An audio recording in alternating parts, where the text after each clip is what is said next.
এই সেই মহেন্দ্রক্ষণ যার জন্য অপেক্ষা করছিল পুরো বাংলাদেশ। বিমানবন্দর থেকে বের হয়েই প্রথমেই তিনি নামাজ আদায়ের ইচ্ছা প্রকাশ করেন। এটি যেন শান্তির বার্তা, একটি প্রত্যাবর্তনের প্রতীক।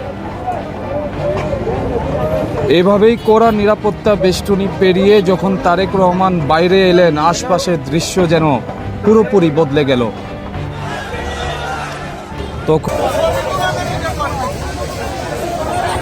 তখন স্লোগানের সুরে অনেকেই বলছেন, তারেক রহমান আসছে, বাংলাদেশ হাসছে।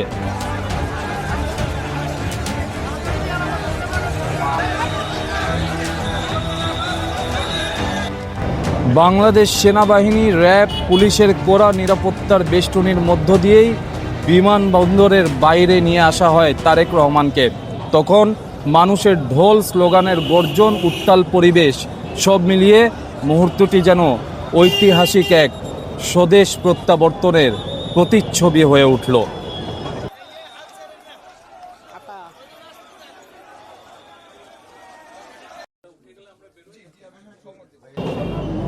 এর আগে বিমানবন্দরের ভেতরে আনুষ্ঠানিকতার জন্য তাকে অপেক্ষা করতে দেখা যায়, আর বাইরে তখন অপেক্ষা করছিল কোটি কোটি মানুষের ভিড়।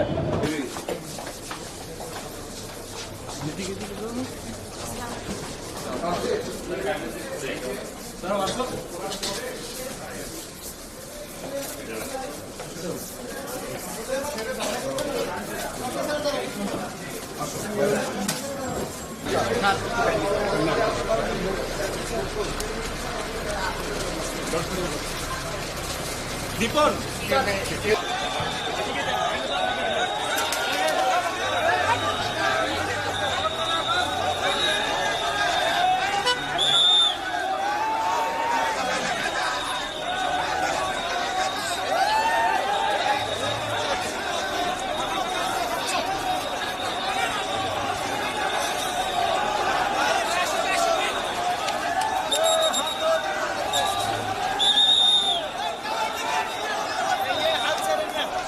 apa?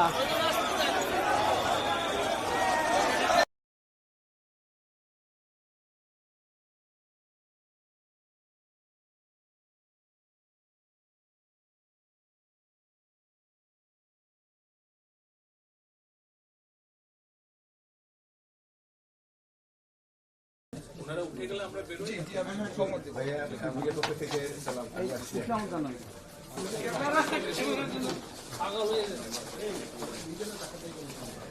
ভাই বের হচ্ছে, বের হয়ে গেছি ভাই, বের হয়ে গেছি, বের হয়ে গেছি।